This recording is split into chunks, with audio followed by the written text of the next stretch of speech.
On lit un livre, après on fait quelques commentaires sur le livre. Mots parleurs, saison 3, épisode 1. Un podcast de lecture à voix haute à l'hôpital. L'hôpital Marin d'Hendaye est niché entre l'océan Atlantique et les montagnes basques. C'est un lieu unique où la mer et la médecine se rencontrent. Spécialisé dans la rééducation fonctionnelle, le centre accueille notamment des patients atteints de maladies neurologiques rares. Dans cet épisode, vous entendrez Alain, Aurélie, Didier, Eddy, Jacques, Monique, Paul, Serge et Véronique. ils et elles se sont réunis au printemps 2025 lors de plusieurs ateliers animés par Claire Grimbert afin de lire et commenter des extraits du livre L'homme qui plantait des arbres de Jean Giono. paru aux éditions Gallimard. Ensemble, ils et elles ont donné voix à cette œuvre. Merci. Mots parleurs est une série d'ateliers de lecture à voix haute avec la participation d'adolescents et d'adultes à l'hôpital partout en France. Vraiment, lire, en fait, c'est vraiment quelque chose de particulier quand on fait vivre les mots. Et donc la diction, le rythme et tout ça, c'est en fait, j'avais pas conscience, mais ça a vraiment une influence, on va dire, sur la perception qu'on peut avoir quand on l'écoute, en fait. Pour cette 3e saison, le projet Mots parleurs fait entendre des œuvres de littérature en lien avec la thématique de la rencontre. Ce projet est une proposition originale du Centre national du livre, en partenariat avec l'assistance publique Hôpitaux de Paris. Nous nous sommes retrouvés ici, pendant ce mois de mars 2025, pendant 6 après-midi, avec 10 patients, une comédienne, une éducatrice spécialisée et moi-même psychomotricienne. Nous avons préparé, commenté un livre, enregistré ce podcast et nous avons précieusement choisi ce livre qui met en évidence le lien direct entre la préservation de la planète et le bien-être humain, notre santé. Salut, bonjour Claire, ça va ? Ça va et toi ? Ça va. Je ne savais pas qu'on était enregistré des Fais attention, tu vas... Attends, J'allais dire que t'es venu avec ton oreiller pour la sieste, mais... Non, c'est pour les... Oui, je m'en suis doutée. Mais tu vois, je les avais mis sur le côté, du coup, au cas où... Donc Serge est en bas avec Dominique. Ouais. Tu restes Jacques est fatigué, donc il ne viendra pas. Je suis calé, Ok. en fait. Il est trop fatigué et les autres sont en forme. Ça va, Monique ? Ça va. Ça va. Et bonjour Monique. Bonjour. Ça va depuis vendredi dernier, du coup. Oui. Ouais. Bien. Bah, du coup, c'est bon, on a tout le monde. Donc déjà, bonjour à tous, parce que comme tout le monde est arrivé un petit peu au compte-gouttes, donc on va démarrer du coup là, cet après-midi, l'enregistrement des lectures que vous avez préparées autour du livre L'homme qui plantait des arbres de Giono. Donc voilà, moi en plus je vois que tout le monde est arrivé avec sa petite page, prêt à faire sa lecture. Donc super, en tout cas, bienvenue à tout le monde pour cette longue après-midi, mais qui va être bien chouette. merci de nous accueillir. Merci. Bravo. Pour que le caractère d'un être humain dévoile des qualités vraiment exceptionnelles, il faut avoir la bonne fortune de pouvoir observer son action pendant de longues années.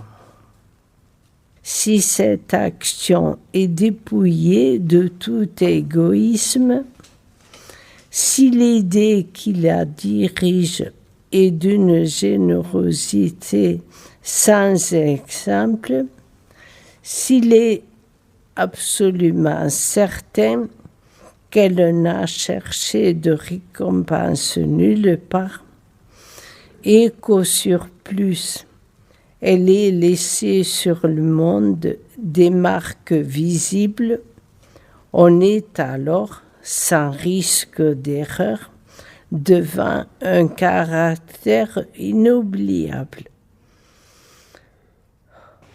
Alors du coup, Monique, Moi, je me souviens en fait quand on a démarré la première journée en fait de cet atelier là sur Mot-Parleur, t'es arrivé, on t'a posé le livre sur la table devant toi et t'as vu le titre, L'homme qui plantait des arbres. Et du coup, tout de suite, toi, ça t'a forcément parlé de quelque chose de très personnel et j'aimerais bien que tu nous le racontes en fait.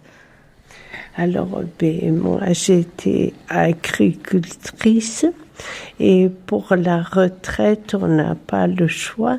Il faut vendre la ferme ou la louer. Et nous, on a pensé une troisième solution, c'est de boiser, de planter des arbres et on garde son terrain. Pendant 30 ans, le temps que les arbres grandissent. Et t'en as planté combien ? Alors 3000 pour de suite, il fallait commencer de suite. On les a achetés, on est parti chez un pépiniériste qui nous a donné des chênes d'Amérique. On n'était pas d'accord, mais bon, c'était ce qu'il y avait sous la main. Alors on a boisé, c'était en 2003, et puis après, c'était l'année de la sécheresse. On n'a pas pu arroser 3000 arbres, un après l'autre, et alors il y en a qui ont crevé.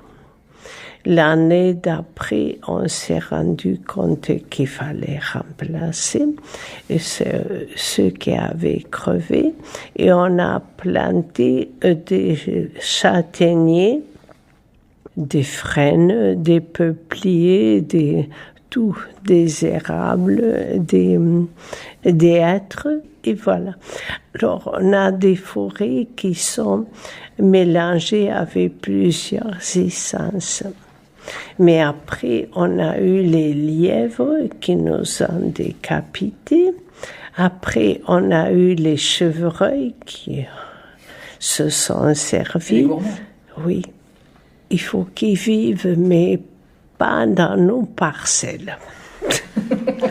Alors, on a acheté des filets, on a mis un pieu et des filets, voilà.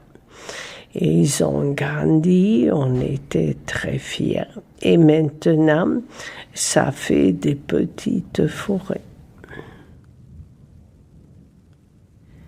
Il y a environ une quarantaine d'années, je faisais une longue course à pied, sur des hauteurs absolument inconnues des touristes, dans cette très vieille région des Alpes qui pénètre en Provence.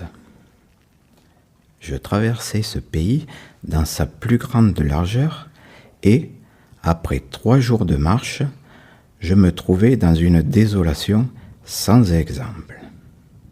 Je campais à côté d'un squelette de village abandonné. Je n'avais plus d'eau depuis la veille et il me fallait en trouver. Ces maisons, agglomérées, quoiqu'en ruine, comme un vieux nid de guêpes, me firent penser qu'il avait dû y avoir là, dans le temps, une fontaine ou un puits. Il y avait bien une fontaine, mais sèche. À 5 heures de marche de là, je n'avais toujours pas trouvé d'eau. Il me sembla apercevoir, dans le lointain, une petite silhouette noire, debout. Je la pris pour le tronc d'un arbre solitaire. À tout hasard, je me dirigeai vers elle. C'était un berger. Une trentaine de moutons couchés sur la terre brûlante se reposaient près de lui. Il me fit boire à sa gourde et, un peu plus tard, il me conduisit à sa bergerie, dans une ondulation de plateau. Cet homme parlait peu. C'est le fait des solitaires, mais on le sentait sûr de lui et confiant dans cette assurance. Il me fit partager sa soupe, et comme après je lui offrais ma blague à tabac, il me dit qu'il ne fumait pas. Il avait été entendu tout de suite que je passerais la nuit là. Donc, Didier, je trouve que tu nous as aussi évoquer une histoire, moi qui quelque part fait beaucoup lien avec ce que tu dis sur le fait de profiter, de prendre les choses dans leur rythme sans trop se précipiter. Et c'est ce que tu as fait avec ta petite fille. Tu pourrais nous raconter l'histoire de votre jardin ? J'ai un ange à la maison, en l'occurrence ma petite fille, qui va avoir 7 ans la semaine prochaine. Et j'ai voulu un peu l'investir dans la création du jardin pour lui donner envie de créer pour l'avenir de tous, de créer un milieu végétal, entre autres, là, qui puisse profiter à des générations à venir. C'est volontaire son acte, parce que certes je l'ai guidée, mais vu ma situation, elle est toujours en train de me dire « Papy, ne bouge pas, je vais t'aider ». Et du coup, je l'ai mis dans le chemin. Dans ce chemin, entre autres, chez elle c'est naturel, mais bon, dans le chemin de l'aide aux autres. Je connaissais parfaitement le caractère des rares villages de cette région. Ils sont habités par des bûcherons qui font du charbon de bois.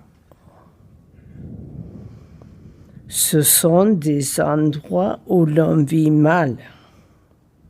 Les familles serrées les unes contre les autres, dans ce climat qui est d'une rudesse excessive, aussi bien l'été que l'hiver, exaspère leur égoïsme en vase clos.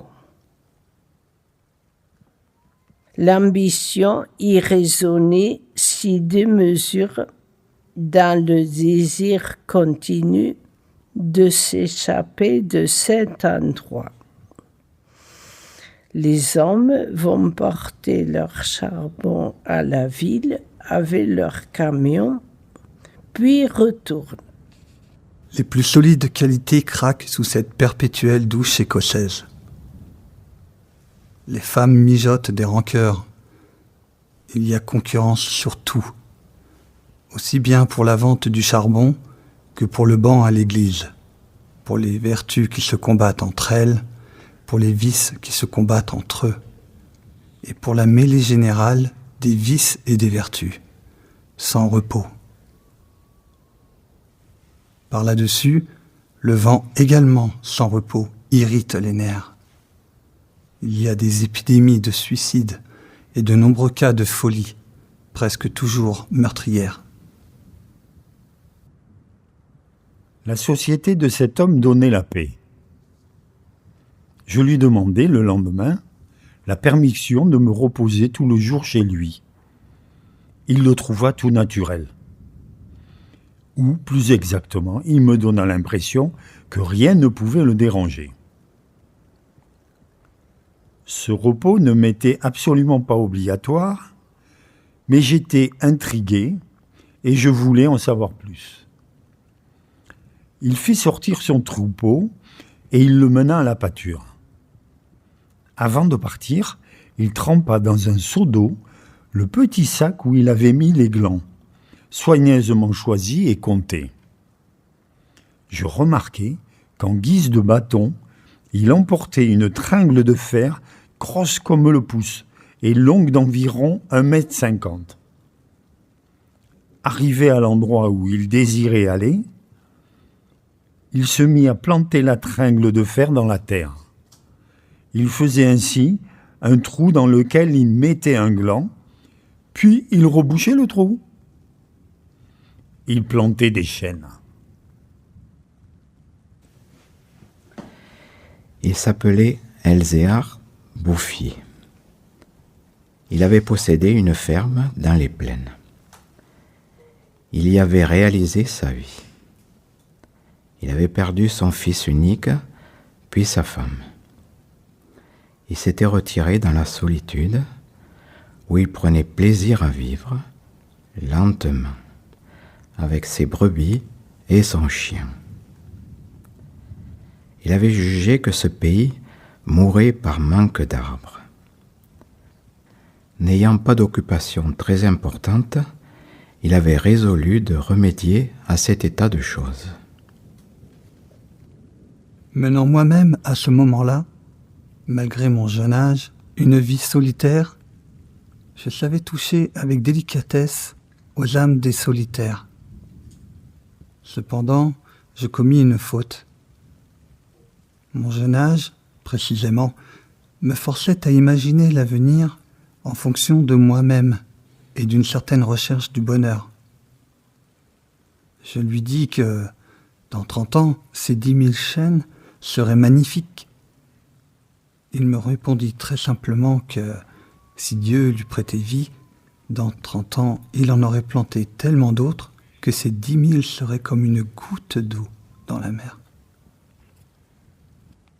Alors moi, j'ai cité ce passage-là parce que j'aime bien cette idée un peu de dualité entre la jeunesse un peu et justement les personnes d'un âge avancé qui donc deux parcours différents, deux expériences différentes, avec ce décalage qui fait que lui, comme il le dit bien, malgré qu'il est jeune, il a cette âme un peu de vagabond qui est seul, mais à la fois il est, on va dire d'une certaine manière, proche de cet homme où il semble le comprendre et partager des aspects similaires.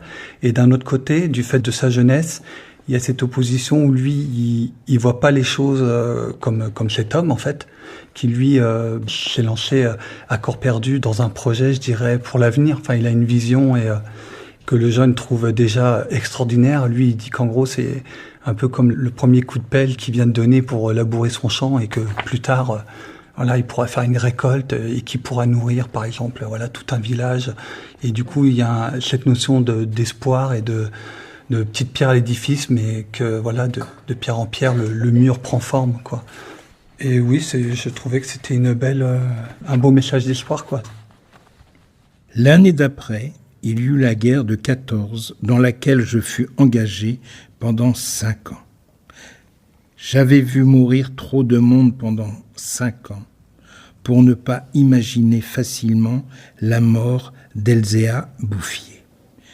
D'autant que, lorsqu'on en a 20, on considère les hommes de 50 ans comme des vieillards à qui il ne reste plus qu'à mourir.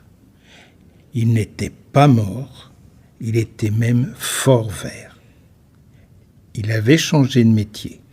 Il ne possédait plus que 4 brebis, mais, par contre, une centaine de ruches. Il s'était débarrassé des moutons, qui mettaient en péril ses plantations d'arbres. Car, me dit-il, il ne s'était pas du tout soucié de la guerre. Il avait imperturbablement continué à planter. Le pays n'avait pas changé.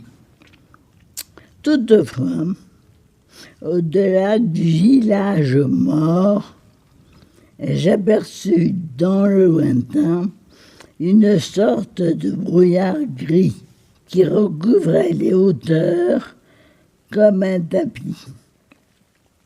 Depuis la veille, je m'étais remis à penser à ce berger planteur d'arbres. 10 000 chênes, me disais-je, occupent vraiment un très large espace.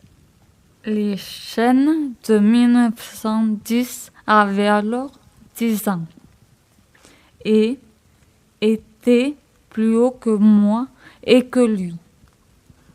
Le spectacle était impressionnant.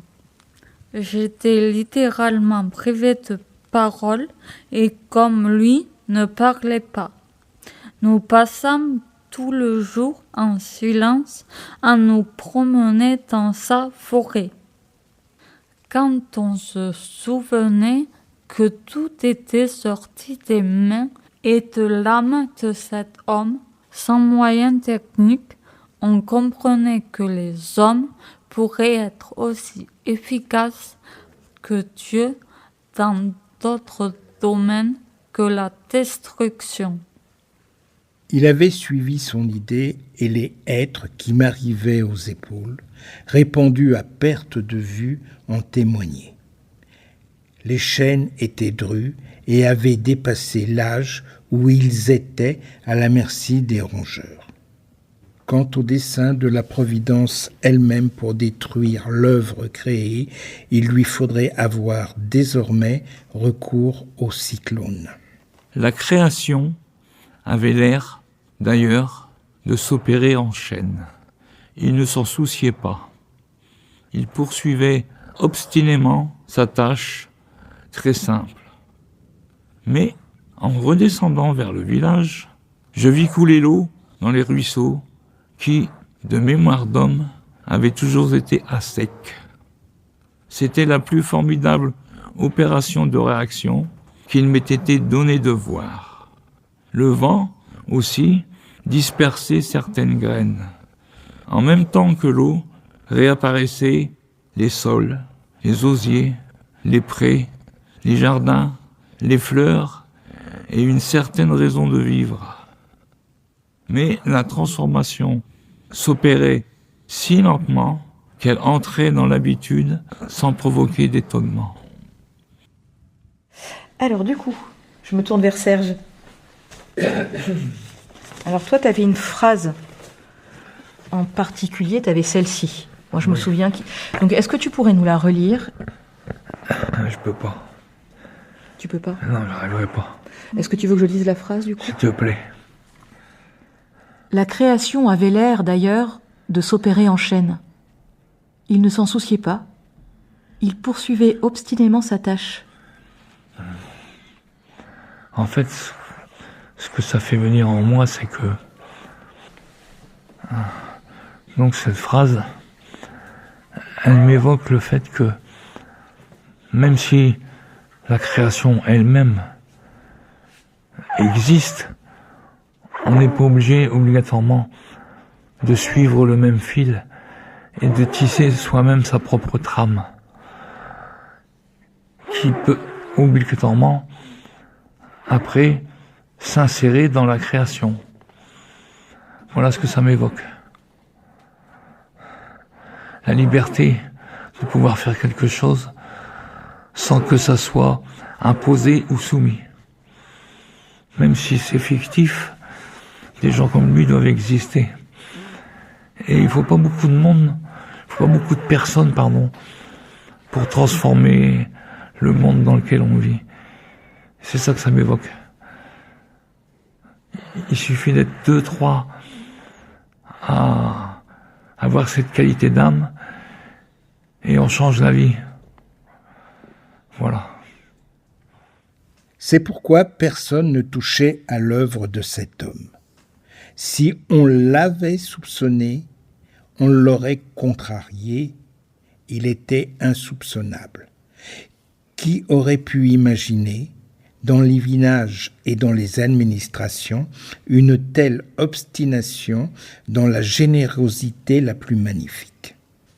À partir de 1920, je ne suis jamais resté plus d'1 an sans rendre visite à Edgar Bouffier.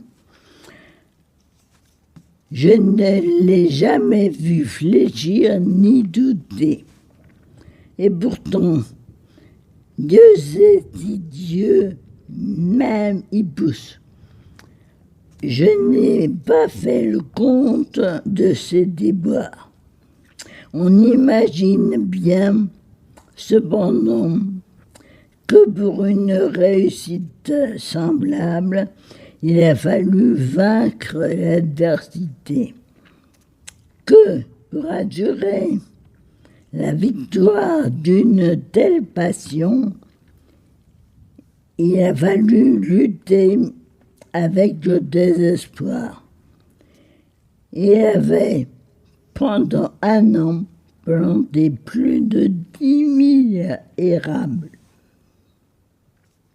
et moururent tous.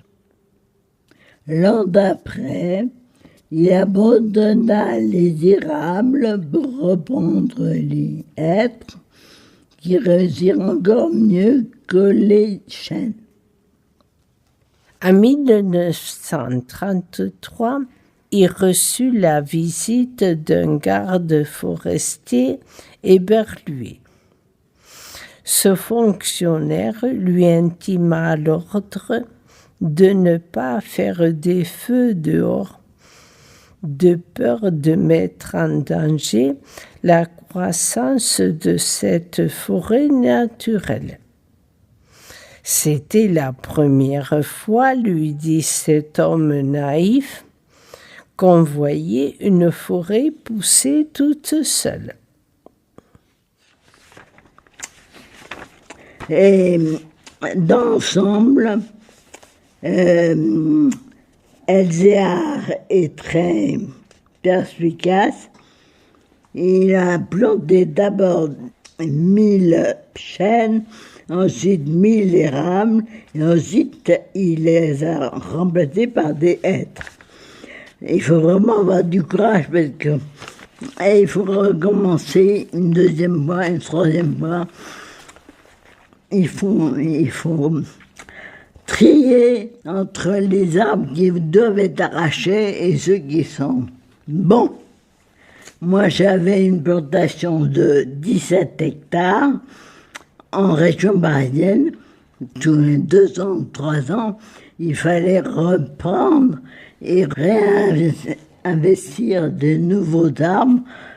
C'était pas du tout rentable. Mais là, il a eu le courage de planter 3 fois et de choses différentes jusqu'à ce que ça marche. J'ai vu Elzéar Bouffier pour la dernière fois en juin 1945. Il avait alors 87 ans. J'avais donc repris la route du désert, mais maintenant, malgré le délabrement dans lequel la guerre avait laissé le pays, il y avait un car qui faisait le service entre la vallée de la Durance et la montagne. J'eus besoin d'un nom de village pour conclure que j'étais bien dans cette région, jadis en ruine et désolée. Le car me débarqua à Vergon. En 1913, ce hameau de 10 à 12 maisons avait 3 habitants. Ils étaient sauvages, se détestaient, vivaient de chasse au piège, à peu près dans l'état physique et moral des hommes de la préhistoire. Leurs conditions étaient sans espoir. Tout était changé. L'air lui-même, au lieu des bourrasques sèches et brutales qui m'accueillaient jadis, soufflait une brise souple chargée d'odeurs. Un bruit semblable à celui de l'eau venait des hauteurs. C'était celui du vent dans les forêts. Je vis qu'on avait fait une fontaine, qu'elle était abondante, et ce qui me toucha le plus, on avait planté près d'elle un tilleul, qui pouvait déjà avoir dans les 4 ans, déjà gras, symbole incontestable d'une résurrection. L'espoir était donc revenu. On avait déblayé les ruines, abattu les pans de murs délabrés et reconstruit 5 maisons. Le hameau comptait désormais 28 habitants, dont 4 jeunes ménages. C'était un endroit où l'on avait envie d'habiter.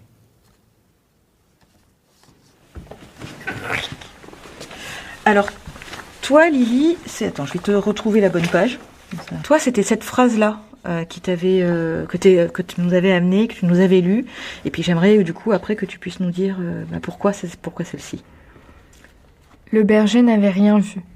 Il était à 30 kilomètres de là, continuant paisiblement sa besogne, ignorant la guerre de 39 comme il avait ignoré celle de 14. Donc moi, dans ce passage, ce qui m'a beaucoup intéressée, c'est le fait qu'on parle quand même des 2 guerres mondiales qui ont profondément modifié la planète et ont eu un impact sur de nombreuses générations. Et je fais un peu le parallèle avec aujourd'hui, où on voit qu'il y a de plus en plus de conflits, que les situations politiques sont de plus en plus tendues. En tout cas, moi, ça m'inquiète beaucoup. Et de voir comme ça qu'un homme, bon, certes, il n'a pas existé, mais d'imaginer qu'un homme puisse, lui, dans sa montagne, continuer sa vie sans être impacté par ces guerres-là, ça fait réfléchir, parce qu'on se demande finalement comment est-ce que nous, on réagirait en cas de conflit. Est-ce qu'on essayerait de fuir? Est-ce qu'on essayerait d'agir? Ou est-ce qu'on essayerait de se mettre en recul comme lui? Si on compte l'ancienne population méconnaissable depuis qu'elle vit avec douceur et les nouveaux venus, plus de 10 000 personnes doivent leur bonheur à Elzéar Bouffier. Quand je réfléchis qu'un homme seul, réduit à ses plus simples ressources physiques et morales, a suffi pour faire surgir du désert ce pays de Canaan, je trouve que, malgré tout, la condition humaine est admirable. Mais, quand je fais le compte de tout ce qu'il a fallu de constance dans la grandeur d'âme et d'acharnement dans la générosité pour obtenir ce résultat, je suis pris d'un immense respect pour ce vieux paysan sans culture qui a su mener à bien cette œuvre digne de Dieu. Elzéar Bouffier est mort paisiblement en 1947 à l'hospice de Banon. La rencontre qui m'est venue à la lecture de ce texte, en fait, c'était la rencontre avec un lieu. Dans mes dernières vacances, j'ai été en Bretagne et j'ai visité la base sous-marine de Lorient. Et en fait, ça m'a vraiment fait l'écho de me dire, mais c'est incroyable ce que l'homme peut construire en si peu de temps, surtout à l'époque, au moment de la guerre. Et vraiment, ce que je me suis dit, mais s'il est capable, en fait, de construire tout ça pour la guerre, qu'est-ce qu'il est capable de construire, en fait, de beau derrière? Et ce livre, c'est exactement ça. Dans la phrase, c'est se dire, mais si on met tout cet effort pour construire quelque chose de beau, qu'on pourrait faire quelque chose de grand. En ce moment, on sait qu'il faut aller vers l'effort de guerre. On n'arrête pas de nous le mitrailler en plus. Et donc, je me dis que si on peut aller un petit peu vers l'effort du beau, ce serait pas mal aussi. Je me dis que la santé, la nature, les humains, c'est bien aussi. Et pour ma part, c'est une rencontre éphémère que j'ai eue. Il y a 5-6 ans, comme je suis passionné de peinture, j'ai organisé une exposition pour venir soutenir un centre de soins pour la faune sauvage. Et le jour où nous avons relâché des animaux qui étaient blessés dans ce centre, on m'a mis une effraie des clochers entre les mains. Et on m'a dit, tu ouvres tes mains pour qu'elles s'envolent. Et au lieu de prendre sa liberté, elle est venue se poser sur mon épaule, comme pour me dire merci et merci aux humains. Et je souhaite à tout le monde de vivre une expérience comme celle-ci.